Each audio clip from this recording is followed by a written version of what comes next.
People, deluded, I'm back again. I thought we might as well speak about just some things that I've been involved in football. Obviously, the majority of it is relating to Arsenal.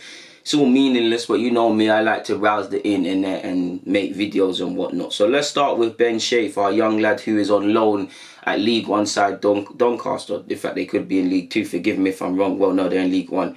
He's 20 odd years of age. He needs to play, and he's spoken. He said.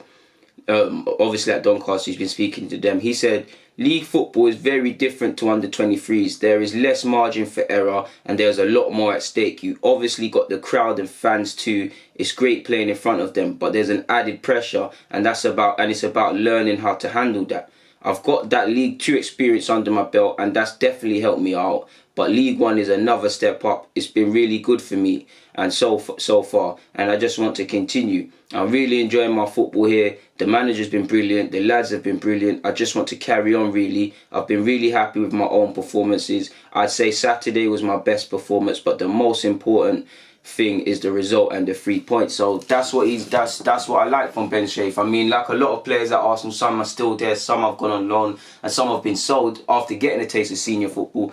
23s football is a graveyard. It doesn't prepare you for how harsh football really is, and especially at a top 6 team, it does not prepare you for how really harsh and how really much you got to fight for 3 points and fight to just keep a profession. So I like that with Ben Shafer. He's understood that it doesn't matter if you're a young player, experienced player, you need to go out there and do the business. You need to go out there and play for the fans and things like that. And he's someone you'd imagine doesn't have a long-term future at Arsenal. I think he could be a good utility man, but the best he can do is keep getting experiences, developing. Small hope Emre plays you. I'm saying for him, small hope Emre plays him, but realistically, you impress some other League One clubs, some Championship clubs, and then you obviously get a move, and then you get a chance to put down your roots and really further your name within football.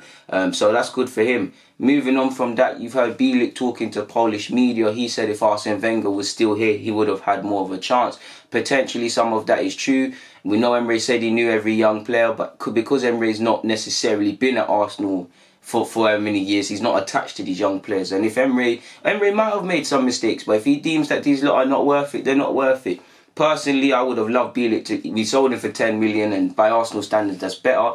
I would have liked Willock to get some first-team football here, to be given a chance. I even believe, looking at the squad, he can play at centre-half if needed, but that defensive sort of mid, someone that's box-to-box can break down play, I think there's, excluding Torreira, I think there's a lack of that. And you lot know me, that's a pet peeve of mine. I would love to get someone like that within Arsenal within the next 12 months or next summer at the minimum.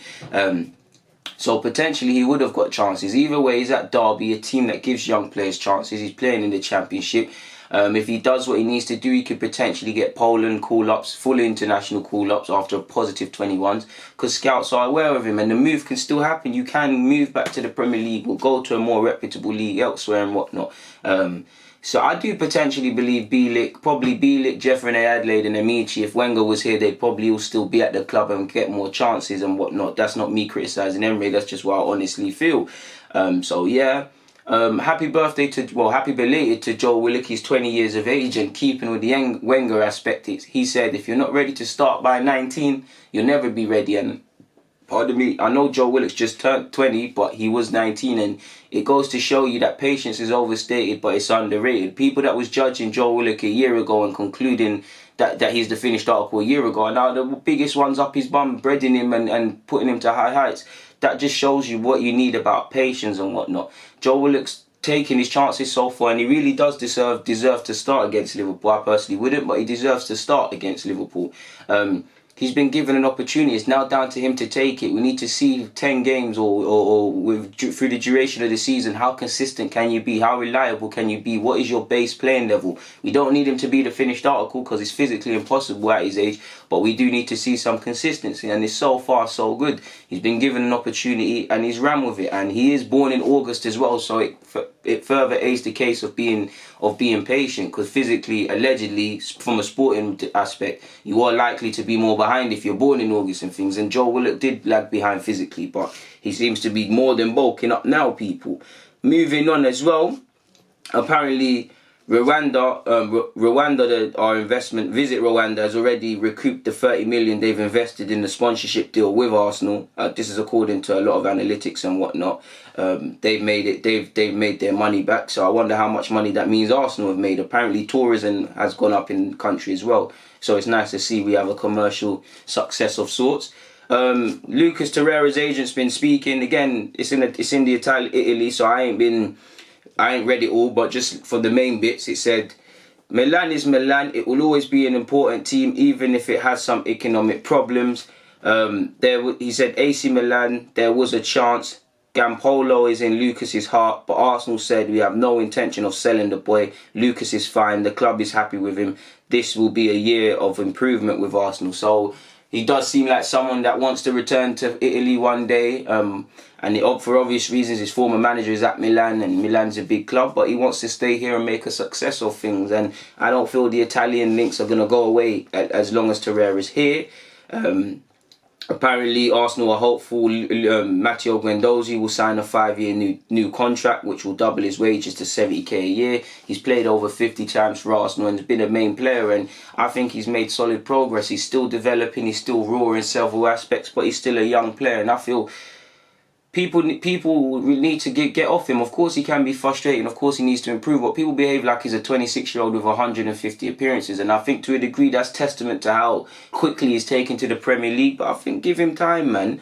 Joe Willock's also been speaking about how Ljungberg's improved his game, and he said, to be honest, he's improved my overall game. If I'm being specific, getting into pockets when I'm playing 10 and attacking at 8. He showed me a lot of different tactics to get space and turn to attack other teams. Those are the main things, really. And I don't know if he's been working with it this season or whatever, but you have seen the runs in behind when Joe has played in the advanced midfield role, the Ramsey sort of role as I call it. You have seen him make some good runs. So it's nice to see Ljungberg is working with these guys, and first and foremost, Joe Willock is retaining the information and applying it. But it's nice to see that it's actually working. And he's also said that not only is Ljungberg a legend, he's also a mentor for him, and he does a lot of help behind the scenes for not just him, but a lot of young players.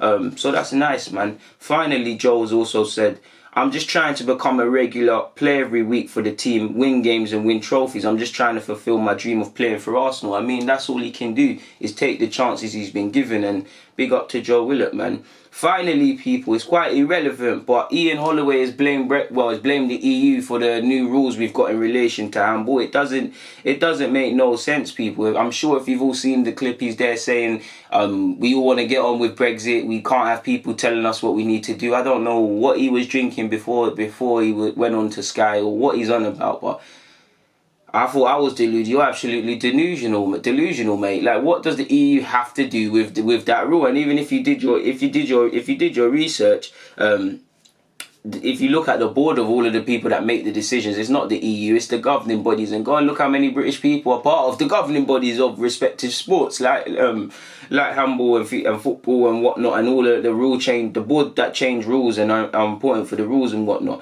I mean, I can't understand it. I don't know what agenda he was trying to pander there, but everyone's allowed their opinion and whatnot, people. So yeah. I've also want to see us sign I actually want to see us sign up on Meccano in January, people. I've seen them rumours resurface. Hopefully we'll go and do it. We know Josh Kroenke said we'll be proactive in general, and we could be active again in January. So we'll see how it goes. But for now, I've got nothing more to add. I'm just going to keep it moving and get out of here. People, DG, thank you for watching something of nothing really, but nonetheless, thank you for rocking with me.